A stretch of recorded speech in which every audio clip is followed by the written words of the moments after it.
You know that saying, you never really know someone until you live with them?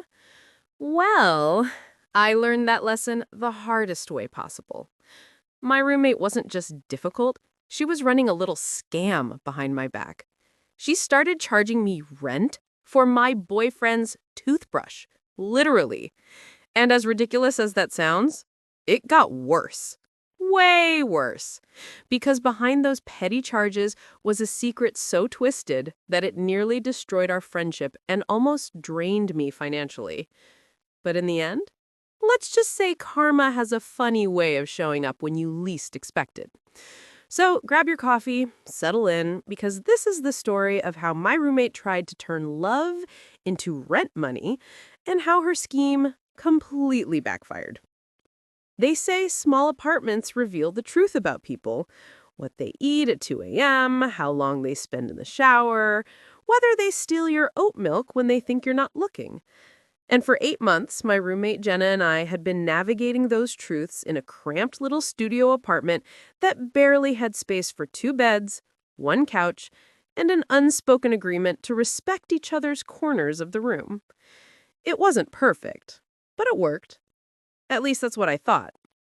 When my boyfriend Mike started staying over on weekends, I didn't think much of it. He wasn't loud, he wasn't messy, and he actually added warmth to the place. He made coffee in the mornings, he brought snacks, and he even helped fix the cabinet door that had been hanging loose for weeks. Jenna didn't seem to mind. She'd smile when she saw him, sometimes join us for movie nights, and even once suggested a trivia night together. To me, it felt like the natural rhythm of adulthood. You share space, you share bills, you make it work. But then, out of nowhere, my phone buzzed one morning at 6:47 a.m. A Venmo notification. Overnight guest fee, $50. Thanks, babe. I blinked at the screen. I thought it had to be a joke. Who charges their roommate for their boyfriend sleeping over? I laughed nervously, showed it to Mike. He raised an eyebrow. Maybe she's joking, he said. But the heart emoji at the end, the thanks, babe, it didn't feel like a joke. It felt like she thought she was being cute, like she was doing me a favor. I paid it. Not because I thought she was right, but because I didn't want conflict. $50 wasn't worth the argument. But then, Tuesday came. Another notification. Your man's really making himself at home. $50, please. And this time, attached to it, was a photo. Mike's toothbrush next to mine. A little passive-aggressive winky face stamped in the corner. I stared at that photo like it had personally insulted me. My stomach twisted. It wasn't about the $50 anymore. It was about what it meant, about the message behind it. That night, I confronted Jenna. She was sitting on the couch, laptop open, calm as if she had been waiting for this. I figured you'd ask, she tapped a key, so I prepared something. On her screen was a PowerPoint presentation. I'm not kidding. A whole slideshow, complete with charts and graphs. Utility costs, wear and tear, emotional labor of a third person. She had broken it down line by line. Extra showers, extra toilet paper, extra electricity from a phone charger.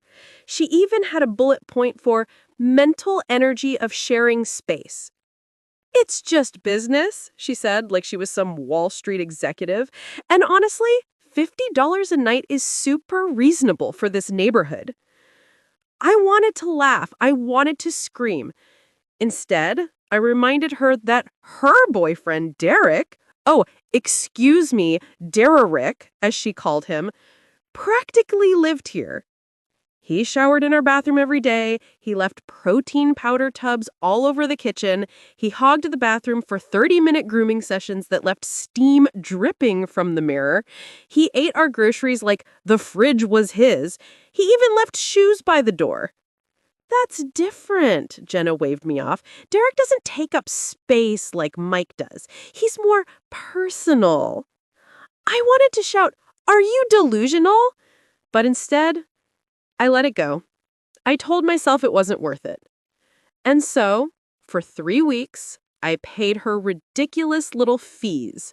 $50 a night when Mike slept over, $25 for visits longer than 4 hours. She even built an actual app that tracked my so-called guest violations and sent me daily summaries. I felt like a criminal in my own home. But then, everything changed. One Thursday, I left work early. I had forgotten some files and needed to grab them before a late meeting. The apartment was supposed to be empty. Jenna had class until 5, and Derek worked downtown. But when I walked in, I heard voices. They were coming from the bathroom. I froze. "We have to be more careful," Jenna's voice whispered. "She's starting to get suspicious about the overnight fees." "Just keep charging her," Derek replied. "She's too nice to fight back, and we need the money for the deposit." My stomach dropped. Deposit? Then Jenna's voice again. "I still can't believe we're moving in together, finally getting our own place after pretending to be casual for months." My blood ran cold. They had been secretly dating, living together in everything but name, and all this time, while Derek freeloaded in our apartment, they were charging me for Mike's toothbrush. I stood there, frozen, every piece clicking together like a cruel puzzle. That weekend, I told Mike everything. I expected him to be furious. Instead, he laughed. "I have the perfect idea," he said, pulling out his phone. "My cousin just graduated real estate school. She specializes in rental fraud cases." By Monday morning, Jenna woke up to a certified letter from Tenant Rights Legal Services, a demand for $1,200 in illegal rental overcharges plus interest. The letter explained in detail how charging guest fees violated our lease and city housing codes. She stormed into my room, waving the papers, face red. "What is this? You can't sue me. I was just trying to be fair." "Fair? Like how Derek's been living here rent-free while you charged me for Mike's visiting?" Her mouth opened and closed like a broken puppet. The best part? When she tried calling Derek, he immediately denied everything. "We're just friends," he told the property manager when they investigated. "I don't even stay over that much." He threw her under the bus so fast it made my head spin. Jenna's face when she realized Derek was abandoning her to save himself was priceless. 2 weeks later, she moved out, owing me money, without Derek, who had ghosted her the second things got complicated, and Mike, well, let's just say his toothbrush now lives wherever the hell it wants.